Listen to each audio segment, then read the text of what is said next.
Thank you very much. Thanks, Mandy. And you know, it's so wonderful to be in such a beautiful place. I wish I had done as Mandy and came yesterday, but we were in Ottawa, also a beautiful city.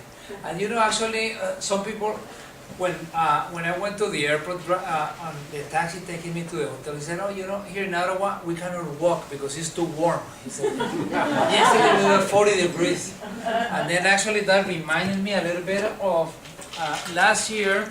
At the beginning of the year, I was working in Cuba for the Canadian government, and people in Cuba were saying, "Oh, we cannot walk because it's too warm." And then I took the plane back to Canada. And then here they say, "Oh, here's too cold." And we always seem to have an excuse, you know, why we do this. What? So, you know, actually it's nice to ask the children, because I think in many cases it's the older people that have so much baggage, you know. Maybe because when we were children, the winter clothing was heavy and bulky and expensive, and we felt like the Michelin man, you know. But now the kids is thin and light, and they are out all the time. So like I was invited to do a presentation in Chihuahua, Mexico. And so usually I like to go to the elementary schools to see what are the kids thinking. So we set up this and we said, you know, why don't you dream? What kind of community would you like whenever you are your parents' age and you have kids your own age? And they started drawing, and these kids are so smart. For example, Anna, half of her communities are green spaces and parks. And this guy, Edgar, he's only 13. But look at Edgar. All of a sudden, Edgar said that he wanted fewer cars, and he wanted more people walking and more people cycling.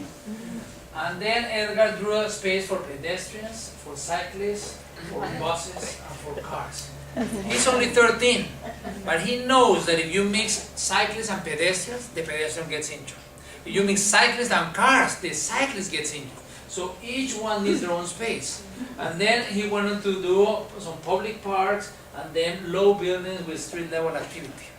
Actually, when I go to the universities to speak to the students of urban planning, I said, I hope you study a lot, because nowadays the 13-year-olds can summarize urban planning 101 in one drawing. And if we had communities like this, we probably would have pretty good communities, you know. And at the end of the day, what we want to do is how do we create healthy and vibrant communities?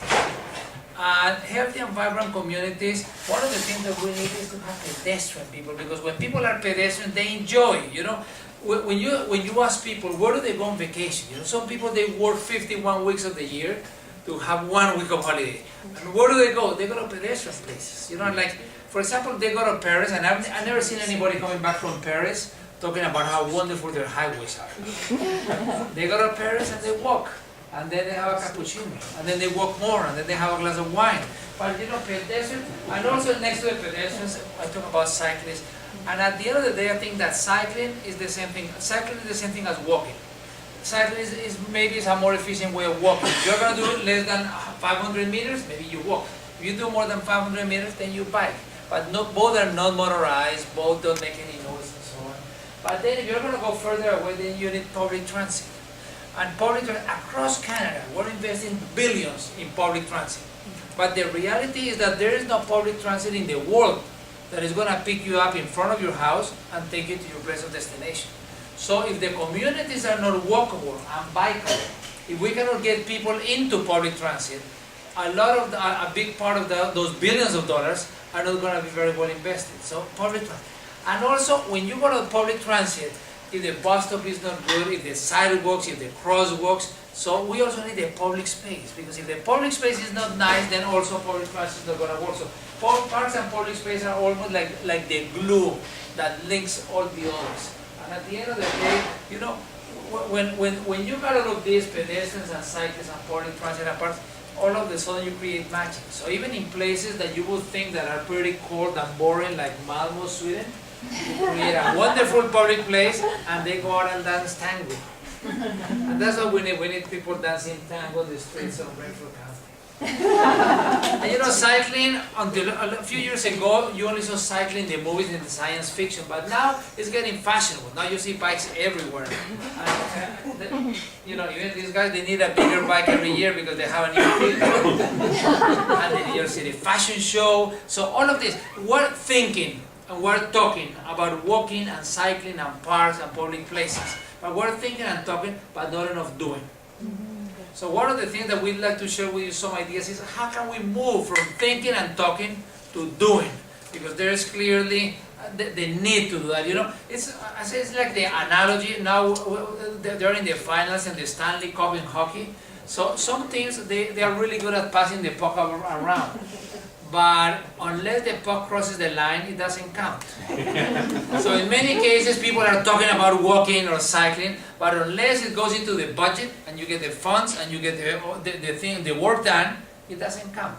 So we're going to talk on, because otherwise that reminds me of the definition of insanity. You know, doing things the same way over and over and expecting different results.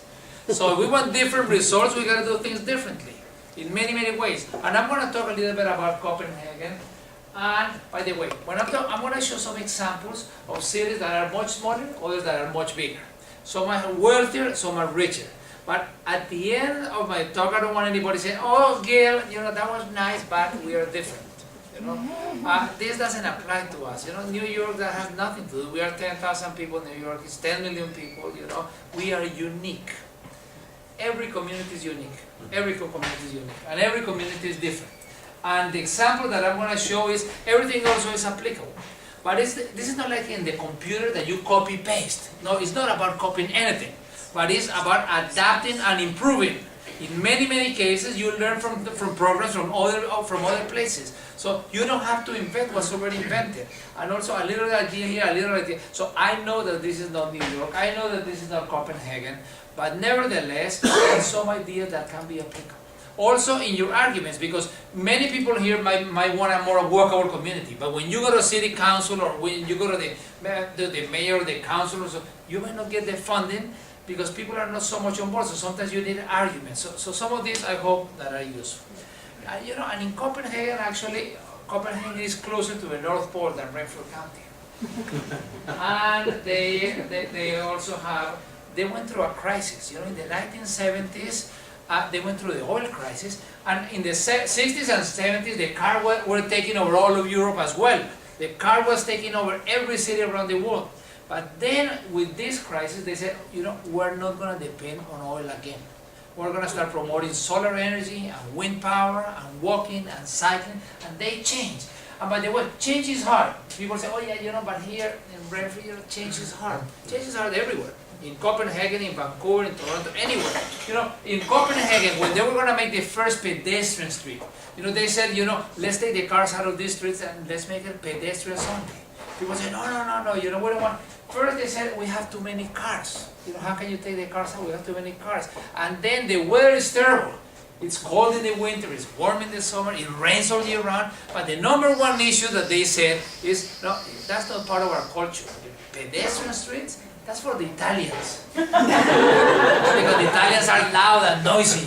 But we are Danish, you know, and we are cold and we are serious and we don't go out of our houses. Well, now the Danish are more Italian than the Italians. They love their pedestrian streets and they enjoy it. And look, even the rain, in the winter, in the summer, this is City Hall in Copenhagen. And they did one and then another and then another. And they started working, created a network. And this is some of the things that they were doing. They went from a car invasion to people places. 18 of these places in the city center, they have been turned into plazas and squares and people places, and they have been changing. They were the first pedestrian street, and look, in the 1970s, this is one of the entrances into the city center. How cycling has been going up in the last 30 years, and now there are more people cycling to the city center than people going by cars. And since 1990, cycling has doubled. And by the way, this is what we need. We need children and women and older adults and everybody. You know, cycling is not an activity. In some of the cities, cycling is an activity just for the men 20 to 50 in spandex. And that's fine, I don't have anything against that, but we gotta get everybody else, you know. Cycling, we gotta get children, we gotta get older adults, and we gotta get everybody. You know, places like Dallas, in Dallas, Texas, 4% of the cyclists are women. It doesn't make any sense. And when you go to New York now,